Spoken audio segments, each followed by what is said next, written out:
Brasil vai ter o Switch 2 mais caro do mundo. Segundo informações oficiais, só o console já vai vir custando aí a bagatela de R$ 4.499 e no combo com o Mario Kart World ele vai estar custando R$ 300 mais caro, ou seja, R$ 4.799. Fora isso, o preço dos jogos também, né, foi anunciado e pelo visto a gente vai ter mesmo, né, aquela história que tava muita gente achando que talvez não fosse acontecer, que é Mario Kart a R$ 500 e títulos first party também, como o próprio Donkey Kong Bonanza, não custando 500, mas custando próximo disso R$ 440. E aí, antes de passar a palavra, inclusive, eu quero perguntar um pouco a opinião do Vandep e depois do Edu também, só para contextualizar para vocês que estão acompanhando a gente aqui, convertendo em dólares, o Nintendo Switch 2 vendido no Brasil, né, a 4.499 ou 4.799, ele é quase 2 vezes mais caro que o valor dele nos Estados Unidos e bem mais caro do que o valor da versão travada, né, com Region Lock, com trava de região,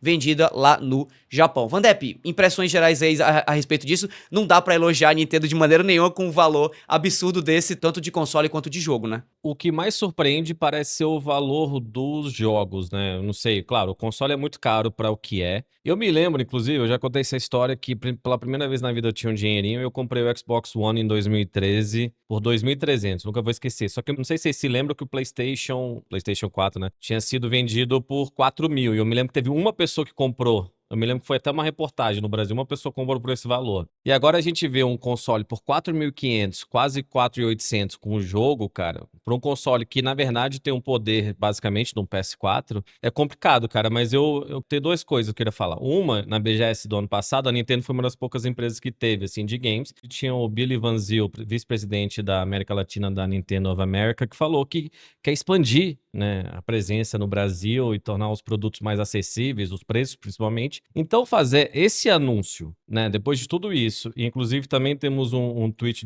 que eu vi do Sion Linguista, inclusive que acompanha, às vezes comenta aqui com a gente, que ele mostrou que o Cyberpunk Ultimate Edition vai estar 339, enquanto um jogo da Nintendo, no caso o Donkey Kong Bonanza, vai estar 439. Então são R$ 100 de diferença.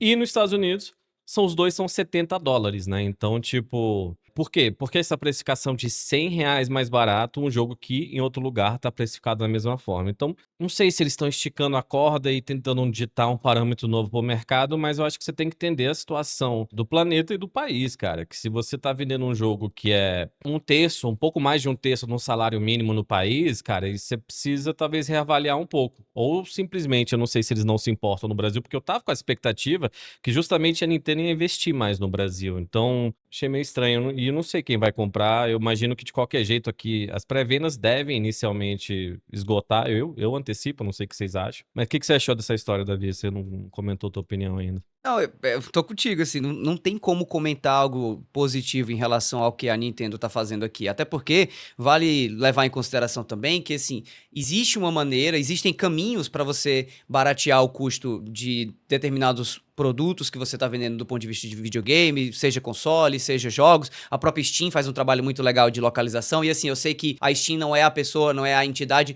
que produz os jogos, né? Ela é um marketplace, então existe uma diferença muito grande quando você compara o caso da Steam com o caso da própria Nintendo, que é publisher também, eu sei muito bem disso. Mas querendo ou não, a Steam faz um esforço maior para tentar tornar os jogos aqui no Brasil mais acessíveis ao povo brasileiro. Sem falar a questão do console. A gente não tá falando do console mais caro da geração. Você ainda tem o PlayStation 5 Pro custando bastante. O próprio Steam Deck também é um portátil que custa um valor similar. Mas mesmo assim, até pelo que você mesmo mencionou, Vandep, a gente tinha uma certa promessa de Nintendo em eventos anteriores, nessa volta da empresa ao Brasil, de que a coisa ia ser diferente, de que o público brasileiro ia ser tratado de uma maneira um pouco mais respeitosa, digamos assim, talvez do ponto de vista financeiro. Eu acho até que, revendo um pouco aí a fala do Bill Van Zyl nos eventos anteriores, falando sobre a Nintendo ser mais acessível ao público brasileiro aqui no nosso país, eu acho que o papo de acessibilidade ficou talvez mesmo na questão da tradução dos jogos, né? Não necessariamente na acessibilidade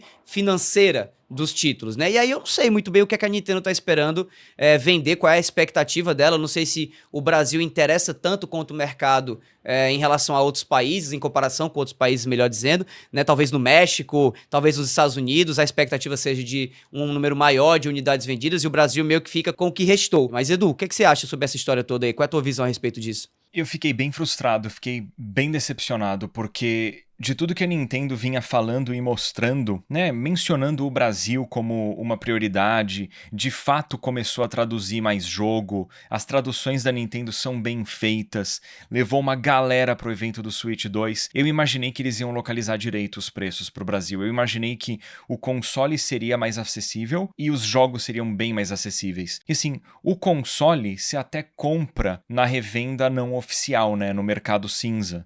Vai ter muito importador levando, né, pro Brasil o console, a galera vai conseguir pagar bem mais barato do que esse preço oficial sugerido. Mas no fim das contas, com os jogos, você vai ficar muito na mão desse preço absurdamente alto, fora da realidade. É um preço que não é correspondente com o mercado brasileiro. Esse preço deveria ter sido melhor localizado. Eu fico questionando se de fato as traduções são necessárias, porque nesse preço você vai estar falando com uma elite que possivelmente já fala inglês. É né? verdade. Então, assim, Pior que é. se eles estão investindo tanto no Brasil em eventos e em tradução, abre mão de lucro e conquista o mercado, porque eles estão colocando o preço tão alto que eles vão assustar os potenciais consumidores, e eu vejo o momento atual mais como um momento da Nintendo investir no Brasil do que pensar no retorno imediato. E se eles tornassem o Switch 2 mais acessível, eles iam conquistar um público que ia ficar com eles a geração inteira. Eles teriam o potencial de vender jogos de Switch 2 a geração inteira, com essas pessoas que compram o console logo na pré-venda. Eu fiquei bem chateado com a situação. Isso é muito ruim pro público. Eu acho que demonstra uma falta de visão, uma falta de empatia da empresa com o público brasileiro. Eu não sei qual que é o poder real de decisão do Bill Van Zyl. Talvez ele esteja de mãos atadas por causa da Nintendo of America, por causa da Nintendo Japão. Tá fora da realidade. E assim, existem alternativas. Poxa, o Brasil tem a Zona Franca de Manaus, que já foi usada, né, para poder distribuir os consoles no Brasil com preços mais acessíveis. A gente vê outras empresas de games, seja Xbox ou PlayStation, sejam outras publishers, third parties, conseguindo jogos com preços melhores pro brasileiro, né, com localizações de preços que fazem sentido. Não sei, cara, eu achei uma bola fora surreal da Nintendo. É uma tristeza isso. É uma tristeza que eles tinham a chance de conquistar público e eles estão assustando o público. Eu ia falar exatamente isso, esse é um ótimo ponto do Edu em relação a conquistar um novo público, né? Porque eu acho que todos nós, e muita gente que deve estar ouvindo, talvez até mais novo que a gente, foi impactado de alguma forma, né? Pra mim foi o Super Nintendo, e jogando o primeiro Zelda lá, e também o Super Mario Kart. Cara, eu não consigo explicar o que foi quando eu comprei um Super Nintendo e tive a sorte de ter, né? Porque era muito caro e muita sorte de ter. Então, hoje em dia, existe muito mais coisa para uma criança ocupar a mente. Muito mais coisa que ela pode considerar que é mágica, né? Que é um sentimento que a gente teve, né? Que justamente com aqueles personagens, com o próprio Mario, Luigi, a princesa, quem for, né?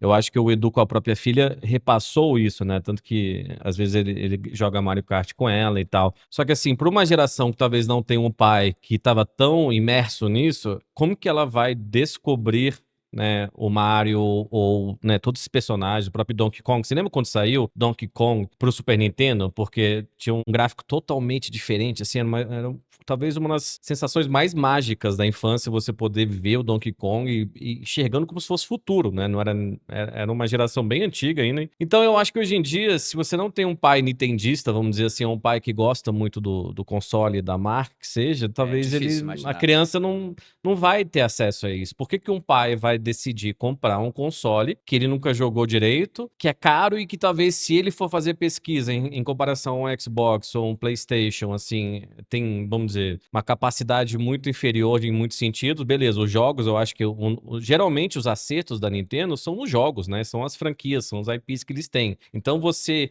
limitar acesso a isso, eu acho que ele justamente tem umas IPs muito mais fortes em alguns sentidos do que a própria Sony e a Microsoft, sabe? Então você tá construindo isso há mais tempo e agora é a hora de dar esse bote, né? Vamos investir no Brasil, vamos fazer uns preços acessíveis. Então é muito frustrante, cara. Quem que vai pagar quase R$ 500 num jogo? E aquele negócio que a gente sempre fala, Davi, de tipo, você tem que adicionar um zero pro preço no Brasil. É É isso aí. basicamente realidade, entendeu? Nunca É. é conversão, é sempre o zero. Eu tava esperançoso de que eles iam localizar melhor esse preço. Assim, 3.500, sabe, o Uhum. console. Também. E os jogos, pô, não chegar a R$ 500. Flutuar ali de 250 a 400, que aí é muito dinheiro, eu sei, eu não tô falando que não é, mas eu tava esperançoso de eles darem aquela recuada, diminuir a margem e conquistar público, sabe? Eles estão limitando demais o potencial de venda do console, isso é muito triste, cara.